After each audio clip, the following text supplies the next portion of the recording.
নমস্কাৰ বন্ধুবৰ্গ, আশা কৰোঁ সকলো ভালে আছে। পুনৰ প্ৰতিশ্ৰুতি ৰক্ষা কৰি এটি নতুন পৰিকল্পনাৰে আপোনালোকৰ ওচৰত মই পুতুল ক্লিন্সমেন। আপোনালোকলৈ এটি অনুৰোধ, ভিডিঅ'টি চোৱাৰ লগতে হেডফোনৰ সহায়ত শুনাৰ চেষ্টা কৰক।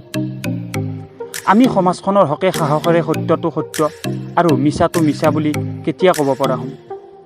কাৰোবাৰ অনুপস্থিতিত আমি বহু কথাই ক'ব পাৰোঁ, কিন্তু মানুহজনৰ উপস্থিতিত তেওঁৰ ভুলটো ভুল বুলি কোৱাৰ সাহস কেইজনৰ আছে? এবাৰ নিজে ভাবক আৰু দাপোনত মুখখন চাওক। মা কচম কৈছোঁ, বহুত লাজ পাব। আমি মানুহ এজনৰ ভুলটো লুকুৱাই থৈ মানুহজনৰ লগত ভাল সম্পৰ্ক দেখুৱাই জীয়াই থকা চৰিত্ৰ এৰিবৰ হ'ল।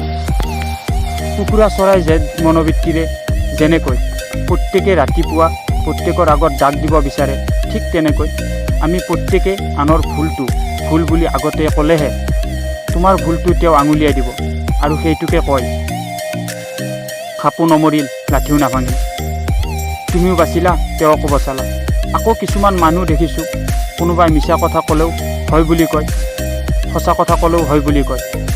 সেইজন মানুহক মই মদাহীৰ লগত তুলনা কৰোঁ, যিজনে দুখতো এগিলাচ খায়, সুখতো এগিলাচ খায়।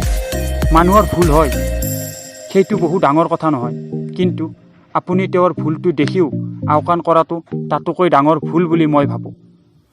আৰু মই সেইকেইজন মানুহক কৈছোঁ, যিজনে এজন সহজ সৰল মানুহ পালে সৰু কথাতে নিজে জজ বা উকিল হ'ব বিচাৰে, কিন্তু সমাজ বা সাংবাদিকৰ আগত কিয় জজ উকিল হ'ব নিবিচাৰা? বাথৰুম ছিংগাৰ হৈ জীয়াই থাকিব বিচাৰা? সাহস আছে যদি জুবিনদাৰ দৰে মঞ্চত গোৱা। শেষত কেইটামান সত্য সংলাপ। যেনেকৈ আমি চকুৰে বাহিৰৰ সকলো বস্তু দেখা নাপাওঁ, কিন্তু চকুৰ ভিতৰত কিবা এটা সোমালে তাক আমি দেখা নাপাওঁ, ঠিক তেনেকৈ আনৰ ভুলবোৰ আমি সহজতে দেখা পাওঁ, কিন্তু আমাৰ নিজৰ ভিতৰৰ ভুলবোৰ কোনোদিন দেখা নাপাওঁ। পইচাটো সকলো মানুহে কামায়, অলপ দুৱাও কামোৱাৰ চেষ্টা কৰিব লাগে, কিয়নো য'ত পইচাই কাম নিদিয়ে তাত দুৱাৰ বহুত প্ৰয়োজন হয়। আগৰ দিনত ফটোবোৰ ব্লেক এণ্ড হোৱাইট, কিন্তু জীৱনবোৰ ৰঙীন আছিল। আৰু এতিয়া ফটো ৰঙীন আৰু ধুনীয়া হৈ গৈ আছে, কিন্তু জীৱন ব্লেক এণ্ড হোৱাইট হৈ গৈ আছে।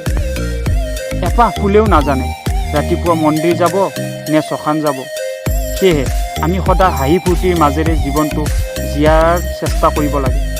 বন্ধুসকল, আপোনালোকৰ মনৰ ভাৱ কমেণ্ট কৰি জনাব বুলি আশা কৰিলোঁ। লগতে সকলো ভালে থকাৰ কামনা কৰি আজিৰ ভিডিঅ'টি ইমানতে সমাপ্ত কৰিছোঁ। জয় আই অসম।